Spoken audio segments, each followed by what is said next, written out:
नमस्कार। HTET TGT PGT Hindi classes में आपका एक बार फिर से स्वागत है। इसके पहले की वीडियो में हमने सर्वनाम की परिभाषा के विषय में पढ़ा था और मूल सर्वनाम के विषय में जाना था। आज हम सर्वनाम के भेद के विषय में पढ़ेंगे। सर्वनाम के भेद, आप सभी को पता है कि सर्वनाम के भेद कितने होते हैं? 6 होते हैं। पर आपको पता है कि इसके अलावा 2 भेद एक और भी होते हैं, और वो कौन से होते हैं? आइए इसके विषय में जान लेते हैं कि जो 2 भेद होते हैं वे कौन कौन से होते हैं। एक होता है हमारा रूप उत्पत्ति के आधार पर। सर्वनाम के भेद ये कितने होते हैं? ये 2 होते हैं। और नंबर 2 प्रयोग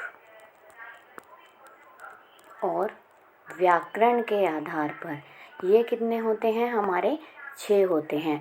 अगर पूछा जाए कि रूप और उत्पत्ति के आधार पर सर्वनाम के कितने भेद होते हैं?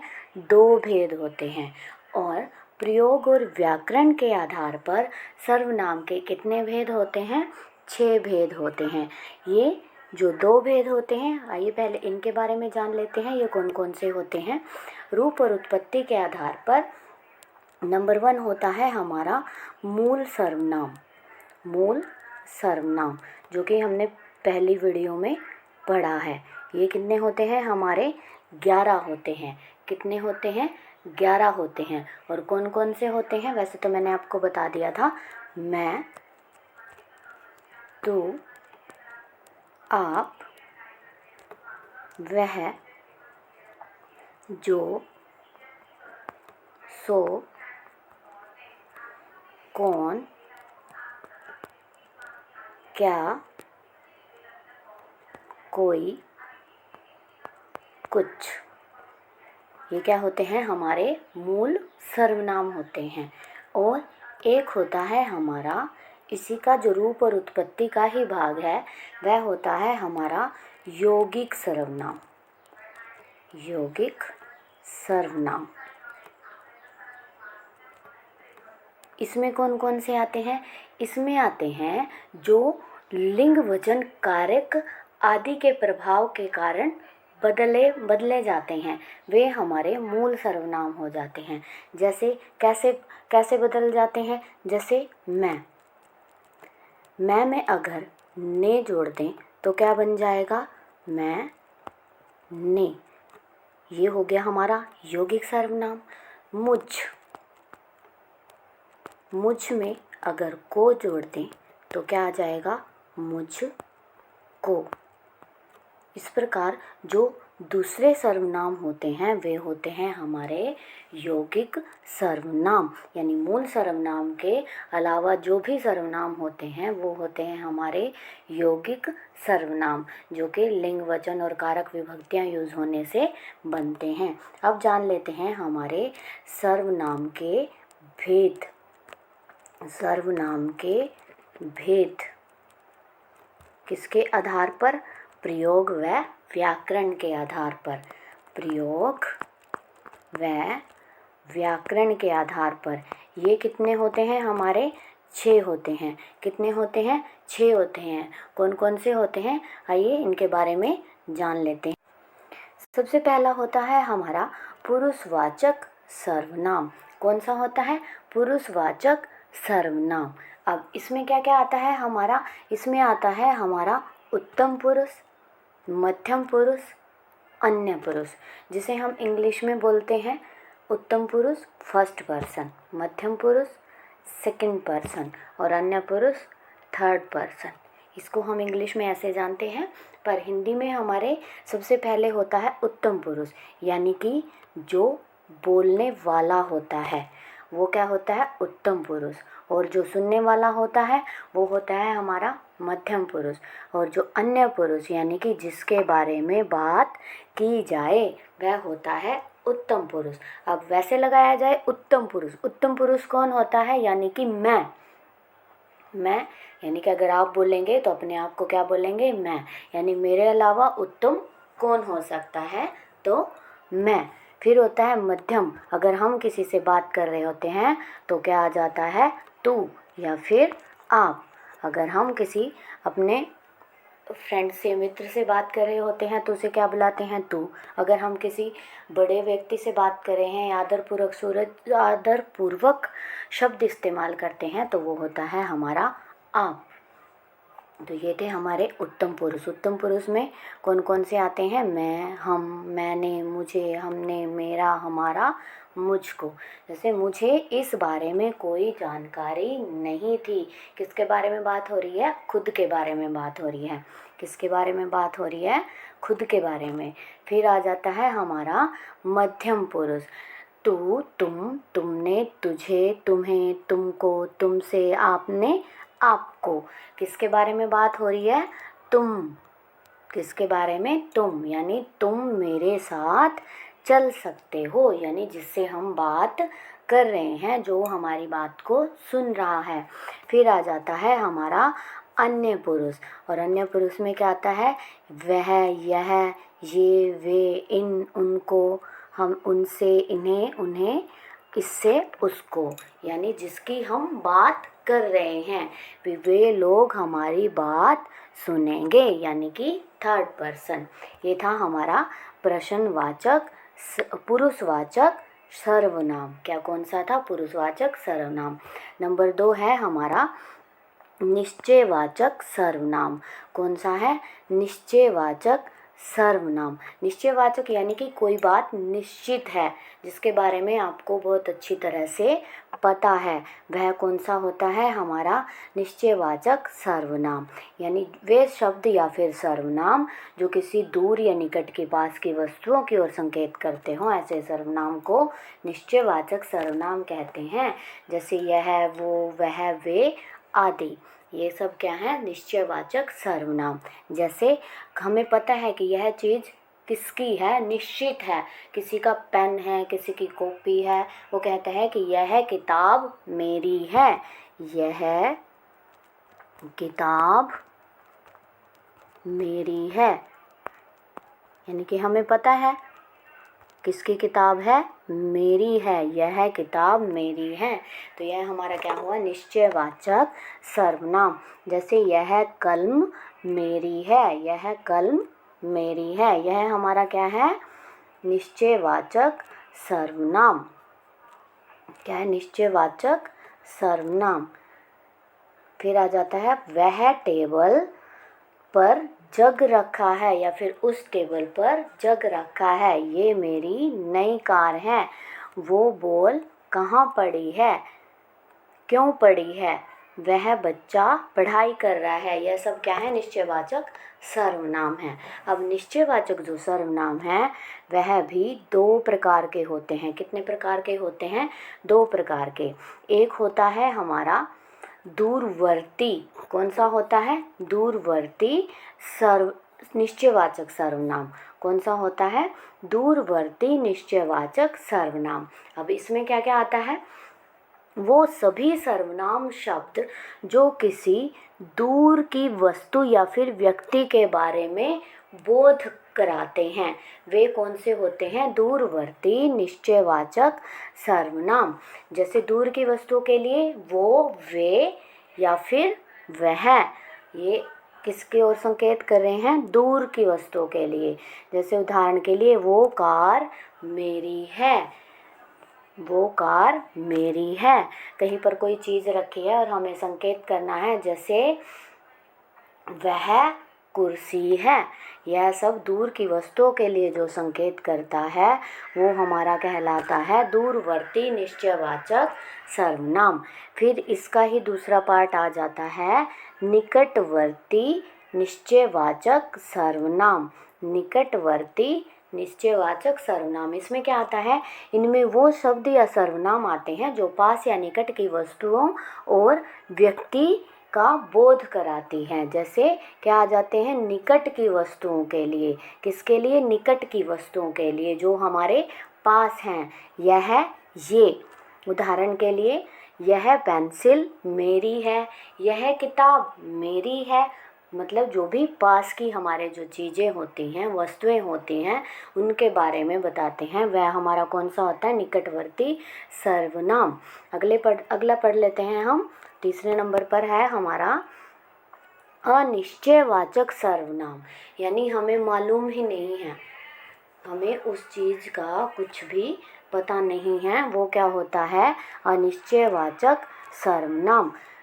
वो सर्वनाम शब्द जो किसी निश्चित वस्तु का बोध नहीं कराते, निश्चित वस्तु का बोध नहीं कराते, जिनसे किसी निश्चित वस्तु का बोध नहीं होता, जैसे कुछ, कोई, कुछ, कोई, ये कौन से होते हैं? हमारे अनिश्चयवाचक सर्वनाम। जैसे आपको कोई बुला रहा है, कौन बुला रहा है ये हमें नहीं पता, पर कोई बुला रहा है।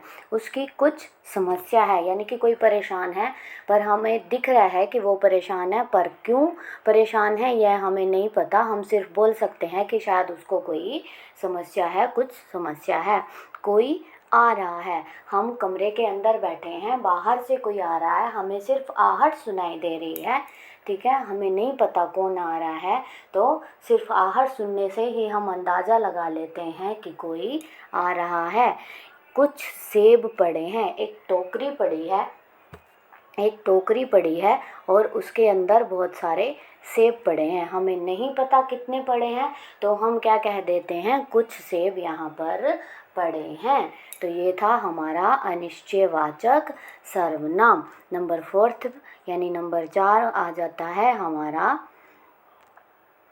संबंधवाचक सर्वनाम। कौन सा आता है? संबंधवाचक सर्वनाम, यानी वाक्य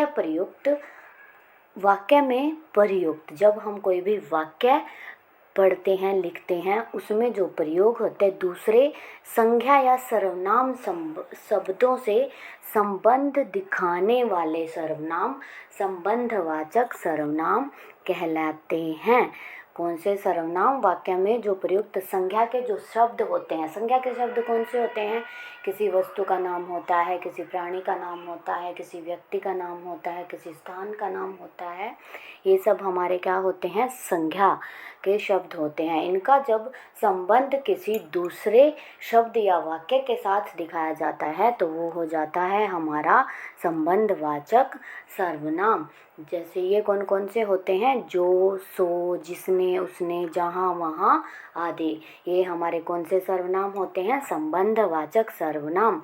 जैसे जो सोएगा सो खोएगा, यानी कि अगर आपकी कोई भी परीक्षा है और अगर आप पढ़ाई नहीं करते हो और आराम से सो रहे हो, जो पढ़ाई कर रहा है वो सफल हो जाएगा और जो सो रहा है वो पास नहीं होगा या उसको उसकी मेहनत का फल फिर नहीं मिलेगा। जो करेगा सो भरेगा, यानी कि अगर हम मेहनत करते हैं तो पास हो जाएंगे, अगर नहीं करते हैं तो हमें कोई भी फल प्राप्त नहीं होगा। जिसकी लाठी उसकी भैंस, जो सत्य बोलता है वह नहीं डरता, जो आया है सो जाएगा, यानी कि जो जन्म लेता है उसकी मृत्यु निश्चित होती है। यानी दो शब्दों या दो वाक्यों के बीच में संबंध जब स्थापित हो जाता है और जो शब्द उनका संबंध स्थापित करते हैं तो वे हमारे कौन से सर्वनाम कहलाते हैं? संबंधवाचक सर्वनाम। फिर आता है हमारा नंबर 5 प्रश्नवाचक सर्वनाम। कौन सा? प्रश्नवाचक सर्वनाम। अब प्रश्न जैसे कि पता चल रहा है क्वेश्चन, जिस सर्वनाम का प्रयोग प्रश्न पूछने के लिए होता है उसे प्रश्नवाचक सर्वनाम कहते हैं। कौन, किन्हें, क्या, कैसे और कहाँ।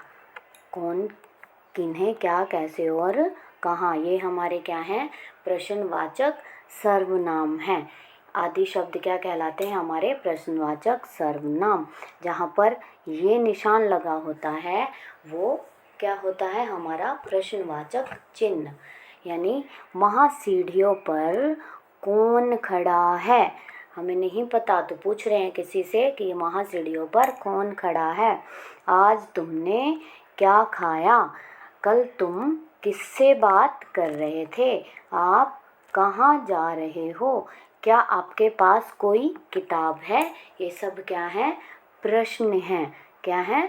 प्रश्न हैं। और इन्हीं को इस्तेमाल करने से कौन सा सर्वनाम बनता है? प्रश्नवाचक सर्वनाम, यानी प्रश्न पूछने के लिए। और अंतिम है हमारा सर्वनाम निजवाचक सर्वनाम। कौन सा? निजवाचक सर्वनाम। अब जान लेते हैं निजवाचक सर्वनाम। निजवाचक यानी कि स्वयं, जब हम स्वयं के बारे में, स्वयं, स्वतः, आप, अपने आप, जब हम किसी भी शब्द के लिए अपने ही बारे में, अपने ही आप से को संबोधित करने के लिए जो बात करते हैं वो कौन सा होता है? निजवाचक सर्वनाम। यानी इसके अंतर्गत वे सर्वनाम आते हैं जिनका प्रयोग वक्ता या लेखक स्वयं के लिए करता है। वक्ता या लेखक जिन शब्दों का प्रयोग करता है, जैसे अपने लिए, उन्हें क्या कहते हैं हम? निजवाचक सर्वनाम। क्या कहते हैं? निजवाचक सर्वनाम। जैसे आप, अपने आप, खुद, निज, स्वतः और स्वयं, ये हम खुद के लिए ही प्रयोग करते हैं। जैसे हमें अपना काम अपने आप करना चाहिए, ये कौन सा है? निजवाचक सर्वनाम है। स्वयं के लिए जीना व्यर्थ है, वह स्वतः ही जान जाएगा, मैं अपने आप चला जाऊंगा, ये कौन से हैं? निजवाचक सर्वनाम। तो आज हमने सर्वनाम के भेद के विषय में पढ़ा। चलो जान लेते हैं, कुछ प्रश्न भी कर लेते हैं इससे रिलेटेड। हाँ जी, पहला प्रश्न है क्वेश्चन नंबर 1, शायद कमरे में कोई छिपा है। अभी हमने पीछे पढ़ा है कि जहाँ शब्द कोई या फिर कुछ आ जाए तो वह कौन सा सर्वनाम होता है? नंबर ए अनिश्चयवाचक सर्वनाम, बी निजवाचक सर्वनाम, सी संबंधवाचक सर्वनाम या फिर डी प्रश्नवाचक सर्वनाम। तो जहाँ पर कोई और कुछ का प्रयोग हो तो वह कौन सा सर्वनाम होता है? अनिश्चयवाचक सर्वनाम। अगला प्रश्न देख लेते हैं, क्वेश्चन नंबर 2, निम्नलिखित में से किस विकल्प में सभी सर्वनाम पुरुषवाची हैं? सभी सर्वनाम पुरुषवाची हैं, यानी पुरुषवाचक सर्वनाम हैं। यह प्रश्न अधिकतर रिपीट होता है परीक्षाओं में। तो ए निजवाचक सर्वनाम, बी मैं, तुम, आप, किसी, सी हम, तुम, ये, वे, मैं, डी जो, कोई, वह, स्वयं। अब पुरुषवाचक में जो जो शब्द आते हैं वे होते हैं हमारे, वे होते हैं सी हम, तुम, ये, वे, मैं, ये सब हमारे क्या होते हैं? पुरुषवाचक सर्वनाम। अगला प्रश्न देख लेते हैं, नंबर 3, निम्नलिखित में से संबंधवाचक सर्वनाम कौन सा है? संबंध जो दो वाक्यों के शब्दों में होता है, या हाँ जी, नंबर 3 का जो उत्तर है वो है ए कुछ, बी कौन, सी जो, डी आपका। हमने संबंध में कुछ शब्द पढ़े थे, जो, सो, जैसा, वैसा। तो इसमें कौन सा शब्द आ रहा है? जो। ये क्या हो गया हमारा? संबंधवाचक सर्वनाम। अगला प्रश्न देख लेते हैं, प्रश्न नंबर 4, किस वाक्य में अनिश्चयवाचक सर्वनाम है? और अनिश्चयवाचक क्या था हमारा? कोई और कुछ। ए मेरा भाई जो तुम्हें मिला था वह आगे जा रहा है, तुम कॉलेज कब जाओगे, हम किसी से कुछ नहीं कह सकते, हम खुद ही इधर आ गए। तो इसका उत्तर क्या आ जाएगा? यहाँ पर क्या यूज़ हुआ है? कुछ। क्या यूज़ हुआ है? कुछ। तो ये क्या है हमारा आंसर? क्या हो गया? सी हम किसी से कुछ नहीं कह सकते। अगला प्रश्न देख लेते हैं, प्रश्न नंबर 5, कोई गाना गा रहा है वाक्य में सर्वनाम पहचानिए। कोई गाना गा रहा है वाक्य में सर्वनाम पहचानिए। कौन सा सर्वनाम है? कोई शब्द आया है, तो कोई से आपको क्या पता चल रहा है, कौन सा है, अनिश्चयवाचक सर्वनाम। कौन सा है, अनिश्चयवाचक सर्वनाम। प्रश्न नंबर 6, निम्नलिखित में से किस विकल्प में सभी सर्वनाम पुरुषवाची हैं। सभी सर्वनाम पुरुषवाची हैं। हाँ, अभी हम पीछे पढ़ के आए हैं, हम तुम वे मैं। हम तुम वे मैं, ये क्या है, पुरुषवाचक सर्वनाम है। प्रश्न नंबर 7 देख लेते हैं। तू सर्वनाम का प्रयोग किस क्रम में नहीं होगा। किस क्रम में नहीं होगा तू किस में आता है, ए संबंध बताने, बी आत्मीयता, सी समीपता, डी अपमान। अब किसी को हम तू कहते हैं, यानी आत्मीयता, कोई फ्रेंड होता है हमारा, उसको भी बोल देते हैं हम तू। समीपता यानी हम किसी के बहुत ही क्लोज हैं तो हम उसको भी तू बुलाते हैं। अपमान यानी तू एक अपमान बोधक शब्द भी है। अगर कहीं हम किसी सभा वगैरह में या कहीं बाहर गए हुए हैं, वहाँ हम आप शब्द का यूज़ ना करके तू का प्रयोग करते हैं, तो वहाँ पर यह शब्द क्या माना जाता है, अपमान। तो उन्होंने पूछा है कि क्रम में नहीं होगा, तो संबंध बताने। तू से कोई संबंध नहीं बताते हैं। संबंध में क्या क्या आता है हमारा, जो आता है, सो आता है, जैसा वैसा, ये आते हैं हमारे संबंध में। तो अगला प्रश्न देख लेते हैं हम। प्रश्न नंबर 8, किस श्रेणी में उत्तम पुरुष का उदाहरण नहीं है।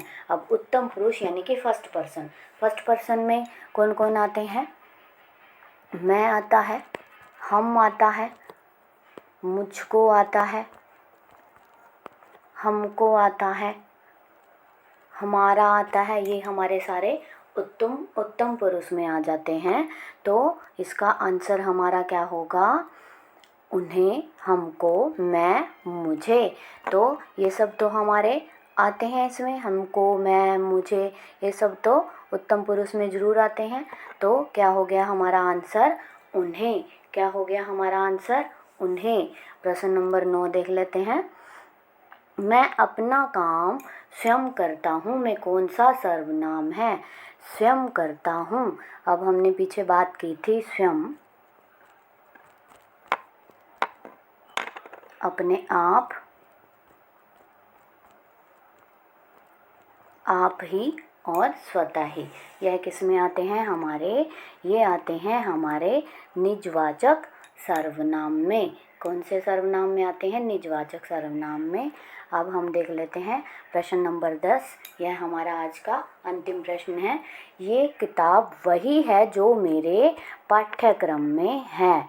वाक्य में निश्चयवाचक सर्वनाम शब्द है, मतलब कि कौन सा है। ये किताब वही है जो मेरे पाठ्यक्रम में है। में निश्चयवाचक सर्वनाम शब्द, निश्चयवाचक सर्वनाम आपने बताना है। ए वह, बी मैं, सी पुस्तक और डी ये। तो इसका प्रश्न का उत्तर क्या होगा, ये किताब वही है, यानी इस यहाँ पर शब्द यूज़ होगा वह है। क्या है, वह है। क्या शब्द आएगा यहाँ पर, वह शब्द आएगा, वह, जो मेरे पाठ्यक्रम में है। अब निश्चयवाचक क्या हो गया यहाँ पर, वह शब्द निश्चयवाचक शब्द हो गया। तो आज के लिए इतना ही। आशा करती हूँ आपको मेरी वीडियो पसंद आई होगी। धन्यवाद। मेरी वीडियो को लाइक करें, सब्सक्राइब करें। आपका दिन शुभ हो।